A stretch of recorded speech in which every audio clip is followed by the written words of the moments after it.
The Gospel of the Lord. Praise to you, Lord Jesus Christ. My dear brothers and sisters, in our Gospel reading today, it is a call of discipleship, and it reminds us that the costs, the price,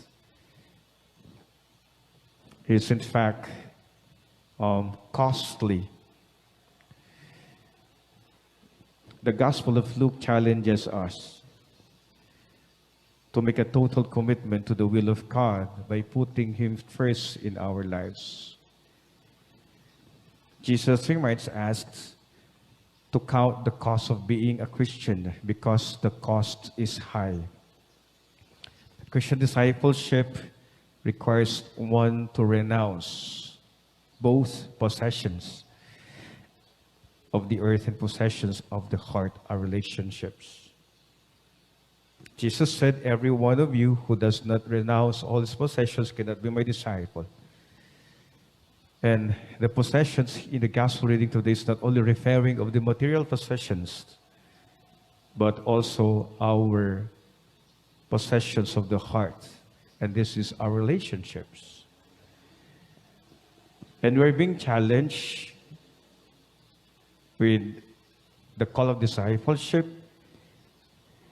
that actually what entangles us and what hinders us to have an authentic response to the invitation of Jesus is in fact the possessions of the heart. And this is our relationships, in which we may be attached to our family, we may be attached to possessions, and the hard consequences of discipleship is this: involve even losing one's life and the cost involved. And our Lord Jesus Christ in our gospel reading today make use of some practical examples, which means Jesus is reminding us that before responding, then it should be clear.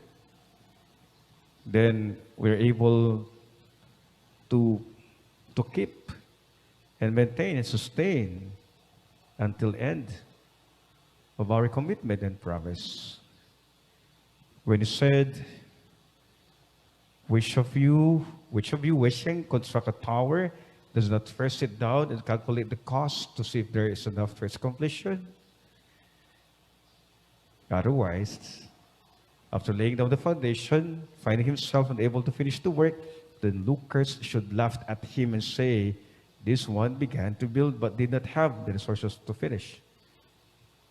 Or, with what king marching into battle would not first sit down and decide whether with 10,000 troops he can successfully oppose another king, advancing upon him with 20,000 troops?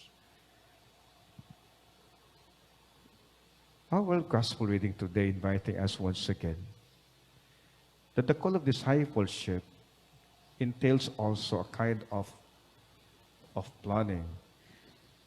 The call of discipleship is not only like a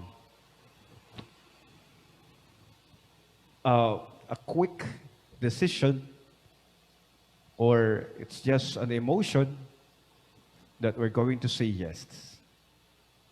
But it takes planning. It takes one to be committed. And most especially, it takes one to keep the commitment that has been being adhered to. And we are once again reminded, my dear brothers and sisters, that the example of a watchtower in a vineyard left uncompleted due to the lack of funds, an example of foolish king facing defeat by going to war without assessing the strength of the enemy, Jesus warns us, his followers, to count the costs and calculate the consequences before becoming disciples.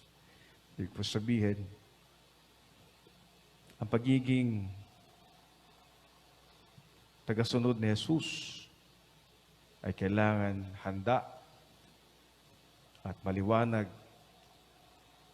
ang kanyang pagtugon, lalong-lalo na dahil hindi napakadali, but the price of discipleship is costly.